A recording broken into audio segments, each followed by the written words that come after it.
திருவள்ளுவரின் வழியில் வாழ்ந்து வாழ்வின் உன்னத நிலையினை அடைய திருக்குறளோடு நாம் என்னும் இந்த நிகழ்விலே இணைந்திருக்கின்ற உங்கள் அனைவருக்கும் முதற்கண் வணக்கம்.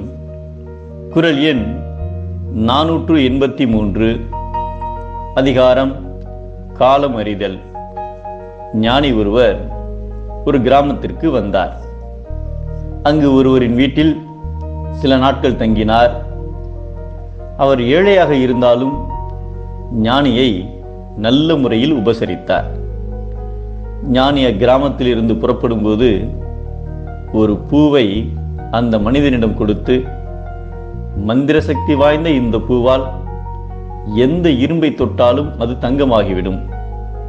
ஆனால் இந்த பூ 2 நாட்கள் மட்டும்தான் மலர்ச்சியாக இருக்கும். அதற்குள் உனக்கு கிடைக்கும் இரும்பை தங்கமாக்கிக் கொள்ளலாம். 2 தினங்களுக்கு பிறகு இந்த பூ வாடிவிடும்.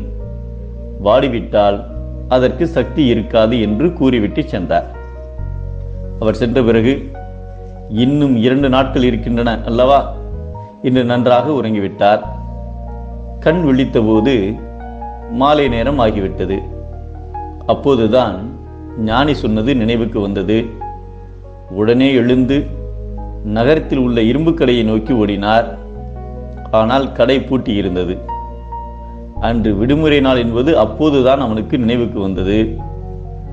மறுநாள் காலையிலேயே நகரத்திற்கு சென்று 1 டன் இரும்பு வாங்கினார்.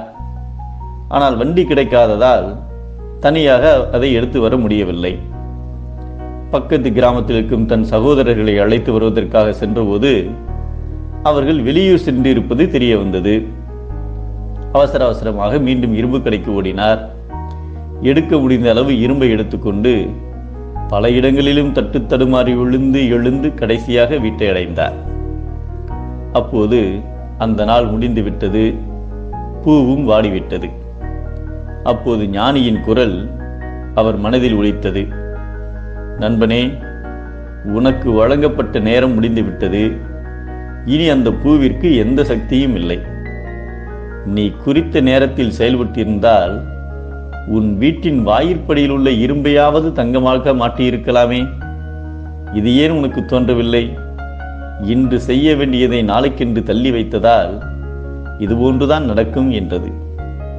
தக்க கருவிகளோடு ஏற்ற காலத்தையும் அறிந்து செயல்பட்டால் முடிக்க முடியாத செயல்கள் எதுவும் இல்லை என்பதை அறிவினை என்ப உலவோ கருவியான் காலம் அறிந்து செயின் என்கிறார் நம் தெய்வப்புலவர் திருவள்ளுவர். செயலுக்கான கருவிகளை சேர்த்தல் நலம், சரியான நேரத்தில் செய்தலே பலம்.